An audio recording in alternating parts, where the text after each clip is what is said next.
Nobre presidente, senador Paulo Paim, que preside essa sessão, nosso chefe da Comissão de Direitos Humanos, que hoje de manhã, uma audiência pública extraordinária de vários participantes, e fez um relato do que foi o primeiro semestre, sempre lutando nessa caminhada, sempre levando, cumpridor das obrigações. Eu, ao lhe cumprimentar, senhor presidente, nobres colegas, eu quero também dizer que essa manhã, aliás, a comissão mista que analisa o Código Florestal continua reunida.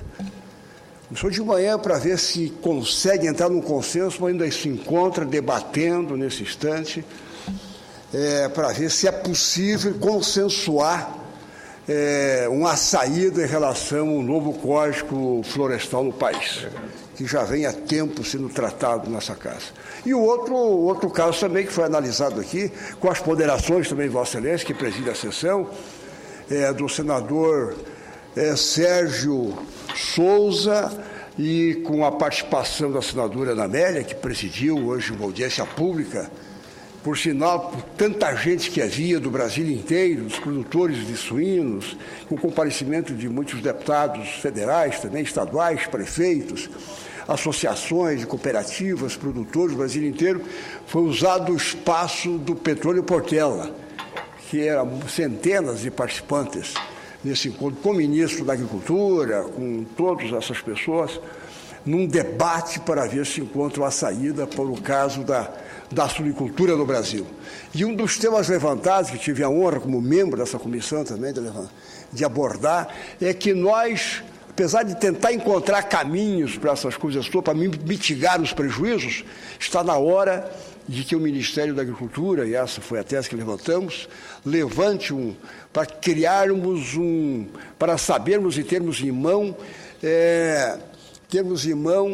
para ver qual é a produção, o que é que nós temos no Brasil.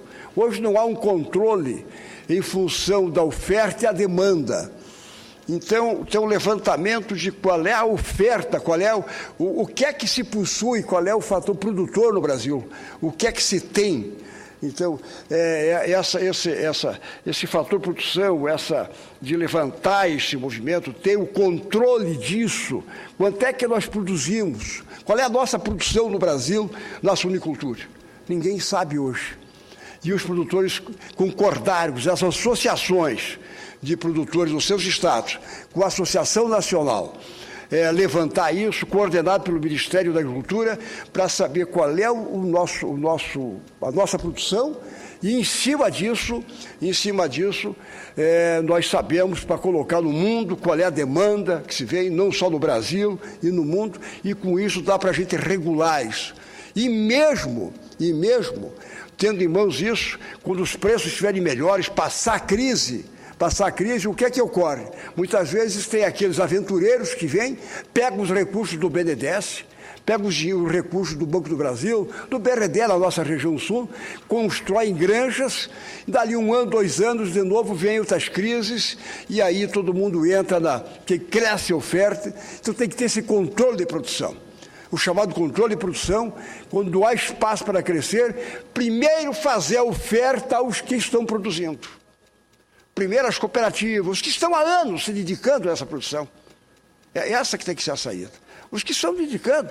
Olha, há perspectivas de abrirmos mais um mercado, como na Albânia, que está se abrindo agora. Retomamos da Rússia, vamos supor. Está em outros países. Hoje é possível a projeção dos negócios, nós começarmos para o ano que vem, aumentarmos tantas toneladas desse produto. Então dá para nós autorizá-la. Primeiro, consultar os que estão no ramo, as famílias, os filhos desses que vêm crescendo, que estão aí e querem aumentar, e se eles não quiserem, então dá para abrir para outros que querem entrar no mercado. Se não tiver um controle de produção, nós vamos periodicamente entrar nesse ciclo de crises. Então, eu acho que essa é uma das grandes saídas.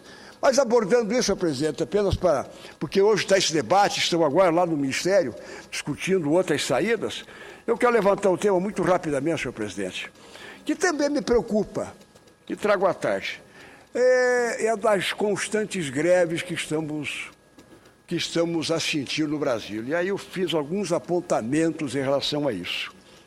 Nesse momento, em todo o país, estão ocorrendo uma série de greves. de diversas categorias de trabalhadores, especialmente servidores públicos, qualquer que seja o âmbito.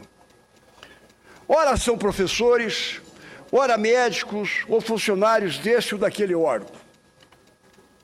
Trata-se, inegavelmente, de direito legítimo dos trabalhadores, públicos ou privados, conquistado legitimamente e garantido pelo artigo 9º de nossa Constituição.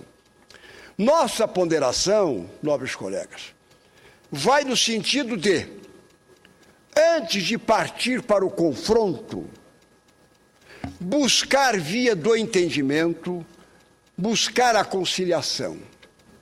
Durante minha vida, tenho como lema um pequeno ditado, e isso eu tenho vivido, inclusive, na época quando estive à frente do governo no meu estado, que é Santa Catarina. Vale mais 2 horas de diálogo do que 5 minutos de tiroteio. Então, eu acho que conversar, discutir, reunir-se, antes de deflagrar o movimento. Porque depois de deflagrado, olha, não é fácil. Tem um ditado que minha terra na serra diz, e não é só lá. O ditado diz, eu pago um boi para não entrar na briga, mas depois também pago uma boiada para não sair. É tal coisa. Então, o diálogo, antes de deflagrar, antes de acontecer, tentar esgotar todas as partes, é a melhor saída, porque depois de deflagrar, já viu. Durante muitos anos, as greves foram o único recurso do trabalhador para buscar avanços. A conquista desse direito, a bem da verdade, veio à custa de muita batalha no Brasil e no mundo, desde o século XIX até os dias de hoje.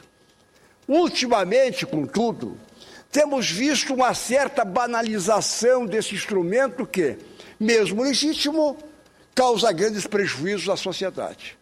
Vamos ser sinceros, mesmo ser legítimo, tem uns momentos que criam uma confusão, criam instabilidade, deixa a sociedade, hoje, intranquila, em vários setores.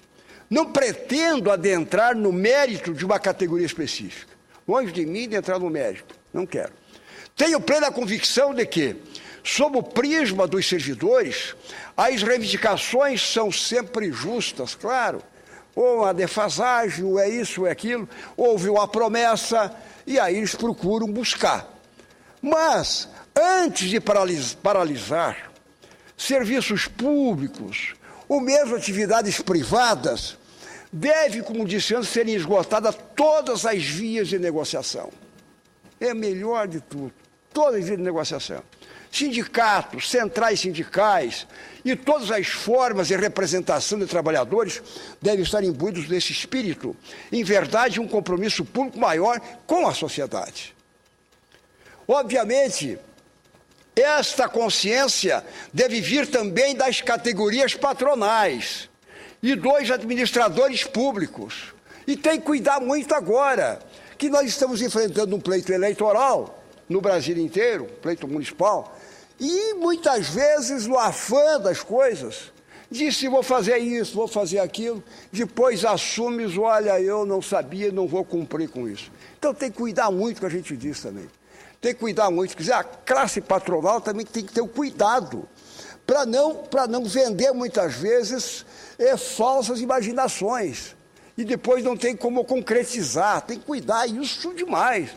Hoje falou e depois como é que vai fazer? É que nem jogar um saco de pena no ar e para recolher depois como vento, não é fácil, não é fácil. Então, por isso que eu digo, a reposição, por exemplo, de perdas inflacionárias,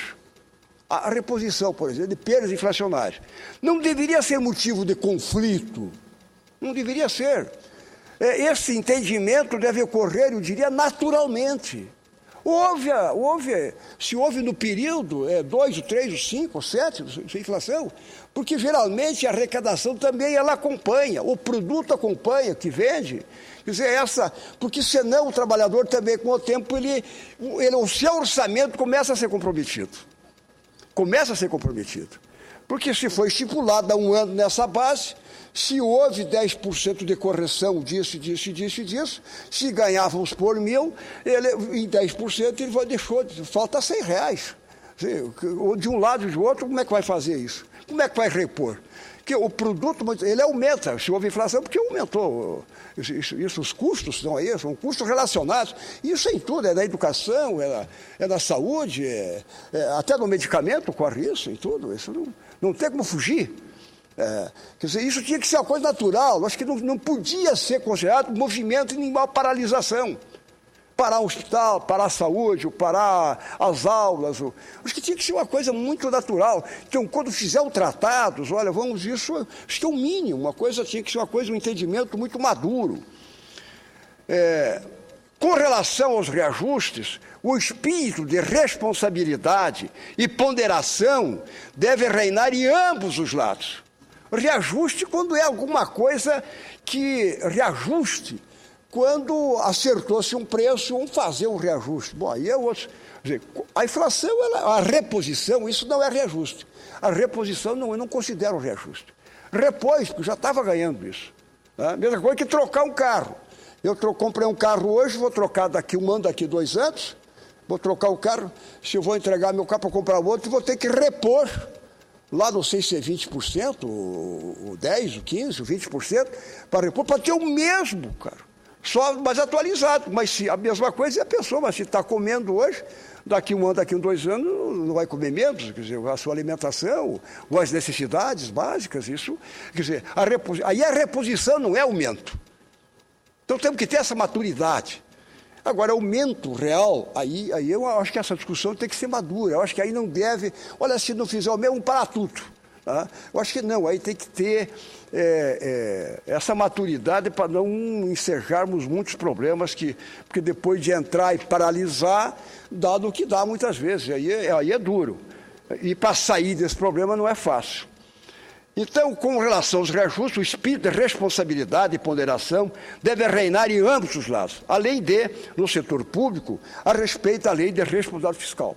Quer dizer, a lei da responsabilidade fiscal ela tem que ser observada. Agora, na reposição, não. A reposição, geralmente, se acompanha. Agora, se for para reajuste, tem que cuidar também a lei da responsabilidade fiscal. Isso o tanto faz se for da iniciativa pública ou mesmo da privada. Tem que ter os cuidados, tem que ver de onde é que sai. E por ali é que tem que ter um diálogo maduro, então.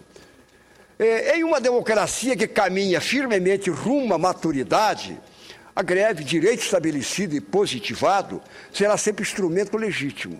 Sua utilização excessiva e, às vezes, irresponsável, que a gente não quer, contudo, além de prejudicar a sociedade e estar sujeita apenas, não contribui em nada para a conquista dos objetivos comuns de nossos trabalhadores.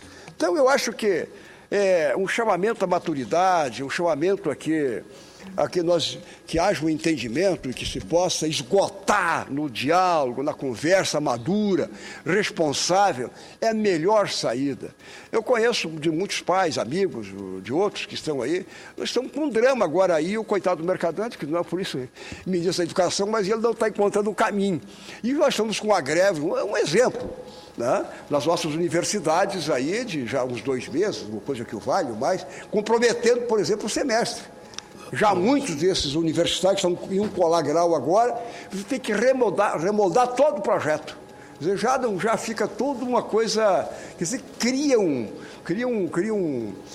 já tinha reserva para fazer em outros lugares, para fazer o aperfeiçoamento, ou para fazer não sei o quê, e assim por diante. Isso cria uma confusão, como se diz na gíria, e assim em todos os setores, ou mesmo em outras escolas, outros colégios, ou em outros setores, ou é saúde, ou é segurança, ou é da fiscalização, ou é da arrecadação, onde for.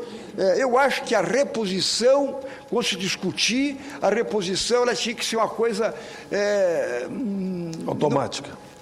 Não pode ser já a razão de ter greve. Por parte patronal e da parte do trabalhador, é repor. Ele estava ganhando R$1.000 e com a inflação de um certo tempo, hoje não está em 930. Então tem que repor aquilo automático. Agora, quando é reajuste, aí tem que ter o debate maduro. Eu queria cumprimentar o pronunciamento de Vossa Excelência, um pronunciamento corajoso, autêntico e sincero. Eu sou sincero. Vossa Excelência está defendendo a tese, que eu também defendo, que a greve é um direito legítimo dos trabalhadores, principalmente quando eles não estão recebendo sequer a inflação, que é o eixo do seu pronunciamento, né? Eu acho que nós tínhamos que ter uma política no país que dissesse o correspondente à perda inflacionária causada nos salários, automaticamente, uma vez por ano, incorpora. E a sociedade se molda a isso porque é necessário. É o caso dos servidores. A maioria dos servidores públicos, como das universidades, é uma situação de perda inflacionária. E por isso que eu entendo também o pronunciamento de Vossa Excelência, que disse que o ministro Aloysio Mercadante, com a maior boa vontade, não está na alçada dele, porque ele depende da fazenda, do planejamento, e por isso eu, na mesma linha de Vossa Excelência, espero que prevaleça o diálogo. Hoje, na Comissão de Direitos Humanos, foi proposto, inclusive, que eu chamasse uma audiência pública para tentar encontrarmos caminho da situação da greve, principalmente dos servidores e da área dos professores e da área do serviço público. Veja bem que os caminhoneiros já anunciaram hoje pela manhã, casualmente na comissão, pelo presidente nacional dos caminhoneiros, o Tigrão, que vão fazer uma greve nacional no dia do caminhoneiro, dia 26, se até lá não for acordado algum tipo de procedimento em relação à situação deles. Então, Vossa Excelência está alertando que precisamos dialogar, conversar, construir uma política de entendimento. Acho que todos os senadores se manifestaram já com as suas preocupações em relação à greve dos professores, que já vai mesmo para 2 meses. Quero cumprimentar Vossa Excelência pelo equilíbrio, tranquilo, e claro que o aumento real é fruto aí de um outro procedimento, com muito mais calma.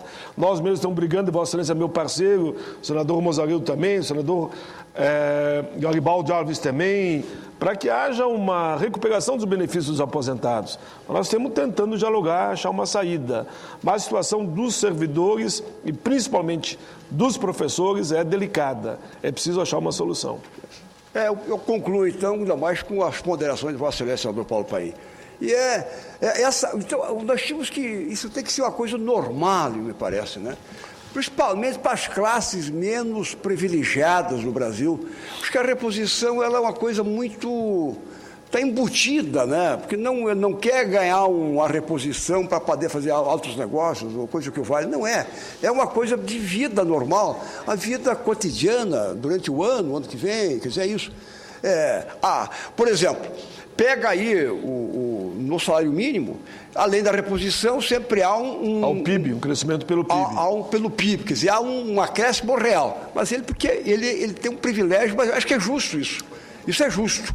Há um crescimento do PIB, é possível. Então, no mínimo, o país sempre levantando um pouco, porque quem ganha o mínimo já está pedindo água. Né? Mas esse tem, a lei da reposição, ele tem uma reposição ali do PIB, uma coisa de real, esse tem garantido. Né? Mas os outros, no mínimo, a reposição, eu acho que isso não podia ser motivo de paralisações, etc. Né? E aí, quando outras questões, eu conclamaria para a gente ter a maturidade fora disso, o diálogo, porque sempre medindo as consequências que pode ocorrer, porque não é fácil isso, às vezes tem setores que possam, né? Eu acho que nós temos que ter esse cuidado para não, como já disse antes no começo, muitas vezes ele entra e não sabe como sair, ou como aquele que diz, eu pago um boi para não entrar numa briga, mas pago a boiada para não sair, e aí ninguém quer se entregar e fica a sociedade toda nesse drama. Então acho que nós temos que ter essa consciência. Agradeço ao senhor presidente por ter tolerado ultrapassar o tempo também, mas são ponderações que nós precisamos refletir, meditar. Eu acho que isso é importante para todos.